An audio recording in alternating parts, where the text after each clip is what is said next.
Bonjour et bienvenue pour le tirage énergie de la pleine lune du 12 novembre 2019. Pour ceux qui ne me connaissent pas, je suis Mnémosine qui est un pseudonyme professionnel que je porte depuis plus de 10 ans. Je suis médium, thérapeute spécialisée dans la libération émotionnelle. Je suis énergéticienne, donc c'est pour ça que je vous propose tous les 15 jours une vidéo scindée en deux parties pour effectuer un travail de développement personnel d'un point de vue énergétique. Donc que je sois bien claire dès le départ, je ne vous propose pas un théorème de Pythagore, mais je vous informe, je vous conseille une direction à prendre, à savoir comment les énergies lunaires vont nous influencer et surtout comment atteindre et continuer d'atteindre l'objectif fixé ou les points d'amélioration dans le domaine souhaité. Alors, pour ceux qui ne le savent pas, je démarre sur YouTube depuis peu, même si je suis connue dans ma région et même si on s'est certainement rencontrés lors de mes déplacements professionnels, parce que chaque année je fais des salons du bien-être et de la voyance. Mais au-delà d'être médium et au-delà d'être énergéticienne ou thérapeute, euh, j'ai comme mission de vie, ça fait partie de une de mes missions de vie, j'ai la transmission. C'est pour ça que je vous propose ces vidéos. Parce que moi, elles m'ont servi, elles ont été très utiles et j'ai compris que les énergies lunaires étaient nos alliés. Donc, c'est cadeau. Alors, je vais commencer tout de suite avec la lecture des énergies lunaires, donc savoir comment elles vont vous influencer à partir du 12 novembre. Donc dans cette première vidéo, comme je l'explique à chaque fois que je fais des vidéos, donc j'écoute les messages de mes guides, je rédige et je vous en fais la lecture juste après. La deuxième vidéo est importante aussi d'être écoutée, elle est complémentaire à celle-ci et vous permet de faire un travail en profondeur. Donc, que nous réserve l'énergie de la pleine lune du 12 novembre 2019?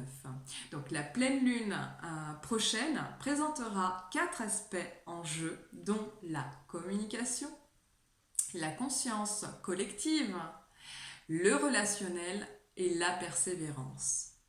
Donc comme d'habitude, je vais énumérer les aspects négatifs pour terminer avec les aspects positifs. Donc concernant la communication, l'énergie circule depuis la nouvelle lune du 28 octobre 2019 de manière à poser notre voix et à nous poser sur notre voix. Ce qui expliquera une période où l'on souhaitera s'exprimer sur les difficultés rencontrées. Donc soyons prudents dans la diffusion d'informations car des révélations peuvent se retourner contre nous et il sera nécessaire de choisir les personnes avec lesquelles il est souhaitable de converser. L'heure sera propice au règlement de compte, le ton risque de monter, des reproches bien ancrés pourraient prendre une mauvaise tournure, tout au moins le désir d'expliquer ses limites dans toute forme de relation existante sera puissant. Beaucoup de sous-entendus peuvent expliquer ce résultat. Au même titre que le stress et toute relation polluante se manifesteront pour y voir clair silencieusement, afin de se recentrer sur la notion de ce qui nous fait plaisir, ce qui vibre en nous et accorder une attention particulière à ceux qui sont réellement positifs dans notre existence. Donc là, je vais vous donner un exemple.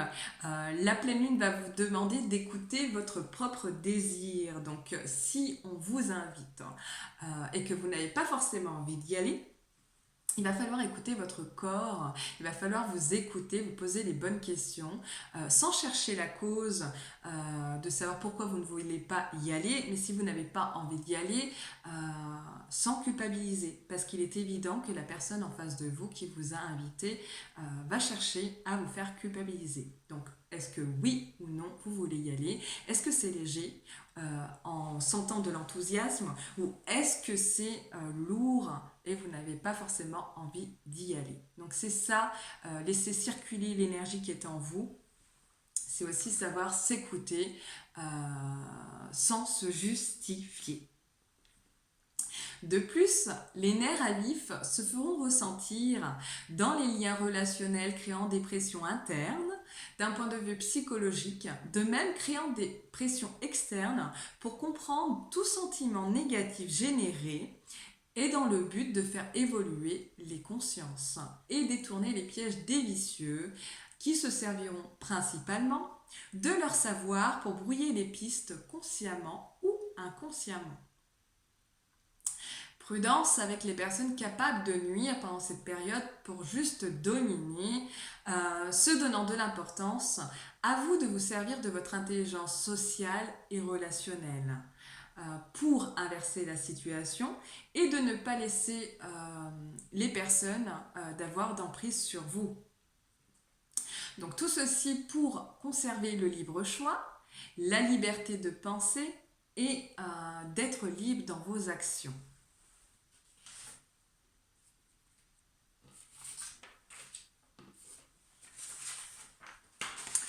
Alors, les relations de couple traverseront un épisode de turbulence pour vous inviter à des remises en question sur votre bien-être psychologique, à savoir si vous êtes bien avec le bon ou la bonne partenaire, ou de découvrir votre réelle identité en démasquant la vraie raison de votre mal-être. Pour ceux qui ont la volonté de se mettre en couple, inutile de chercher l'engagement, mais cela ne vous empêchera pas de faire des rencontres ou de continuer votre relation, surtout pour les relations triangulaires. Si toutefois vous posez vos limites et ou respectez les limites de votre conjoint ou de votre partenaire, tout dépend de la relation dans laquelle vous vous trouvez. Il est conseillé pendant cette pleine lune, pour les métiers qui rencontrent des inconvénients, de relever les manches pour exprimer l'état des lieux. Pour ceux qui seront à la recherche de vérités profondes, mais de mauvaise foi, les prises de tête seront incessantes et vous créerez l'inconfort dans votre situation. A contrario, ceux qui sont à l'écoute de leurs émotions, sans les contrôler, mais en les laissant circuler, se verront plus dynamiques, performants dans le domaine souhaité. Comme je vous le disais tout à l'heure dans l'exemple de l'invitation. Il n'est pas impossible que ceux qui sont en quête de reconnexion avec leur soi supérieur n'aient pas de contrôle policier pour vérifier leur identité ou des perturbations avec le téléphone pour tous ceux qui ne savent pas s'écouter. Donc là, il faut y voir comme un signe de l'univers. C'est une excellente pleine lune puisqu'elle va nous renvoyer en effet miroir ce qui n'est pas encore cicatrisé comme blessure. Elle nous accompagnera à découvrir plusieurs facettes que nous possédons, aller à la recherche d'informations manquantes, élever sa conscience pour se détacher du jugement, de la reconnaissance et des apparences et permettre d'analyser sa haine, qui est une manière de limiter les conséquences et d'en tirer une énergie différente. Certes, le lâcher-prise semblera difficile, mais la volonté d'y arriver permettra sans aucun doute l'instauration d'un équilibre psychologique satisfaisant dans les mois qui s'écouleront. L'énergie sera favorable pour tous les milieux artistiques, tels que les chanteurs, les ateliers de création, le domaine du sport, les métiers de transmission comme les conférenciers, les formateurs, les écrivains, où la parole est libre. Puisque vos efforts, votre énergie et votre charisme sera reconnu. Tout acharnement personnel payera sous retard. Des personnes inconnues jusqu'à présent pourraient faire leur entrée et avoir une influence positive sur vous. Une rencontre peut par la suite devenir une bonne alliance ou alors cet individu vous permettra d'être en lien avec des gens influents pour une belle évolution. Des confidences et des discussions cachées à cette période pourraient être déclencheurs de motivation. C'est également une période riche pour tous ceux qui rentrent ou ont commencé une formation ou un concours. Cette phase est importante pour une auto-analyse, un trop-plein d'informations qui semble déstabiliser en premier lieu, mais tout ce qui sera entendu confier aura son importance, des éléments nouveaux vous aideront à une compréhension de votre mode de fonctionnement. Et enfin, un point mis en lumière, votre silhouette, tout effort fourni donneront satisfaction sur le plan psychologique. Donc côté santé, les chakras concernés qui ont besoin d'être équilibrés seront le chakra coronal, le troisième œil, le plexus solaire et le sacré. Il faut savoir que les chakras, quand ils sont bien alignés, permettent d'avoir une très bonne santé physique, psychologique et émotionnelle. Dans chaque journée, on traverse des émotions plus ou moins intenses. Donc forcément, les chakras sont soit sur la gauche, soit sur la droite. Et forcément, notre énergie vibratoire baisse. Ce qui peut créer des fois donc, des maladies. Et quand, par exemple, notre troisième œil n'est pas aligné et n'est pas travaillé, au niveau de nos intuitions, on a du mal en fait à se faire confiance, on a du mal en fait à s'écouter. Il y a aussi le fait que quand on change de conscience, qu'on évolue, des fois j'ai des personnes qui me disent mais on était liés comme les deux doigts de la main, mais finalement, il y a un décalage entre nous, donc ça peut être vécu dans les couples ou dans les amitiés, et c'est normal, parce que quand une personne évolue, fait un travail de développement personnel, elle apprend à se détacher, donc ça ne veut pas dire ne plus aimer, mais elle apprend à se détacher, être autonome, d'être indépendante, et forcément moins dans la demande. La personne qui n'évolue pas ou qui a stagné va se retrouver dans la demande et être beaucoup affectée. Donc ça va créer en fait des décalages, même si au départ vous étiez sur le même taux vibratoire, ça va créer en fait un décalage, et donc forcément les connaissances que vous aurez vont se renouveler, et il y a des personnes sur votre route qui vont prendre une autre direction. C'est tout à fait normal. Donc je voulais vous informer par rapport à tout ça parce que c'est un élément qui est important à entendre et de le comprendre. Donc pour conclure, je vous invite de vous laisser le droit d'être humain, c'est-à-dire à apprendre à vous aimer tel que vous êtes pour sortir de la dépendance affective. Et là, je vais vous donner un exemple que j'ai déjà donné, mais c'est celui que je préfère.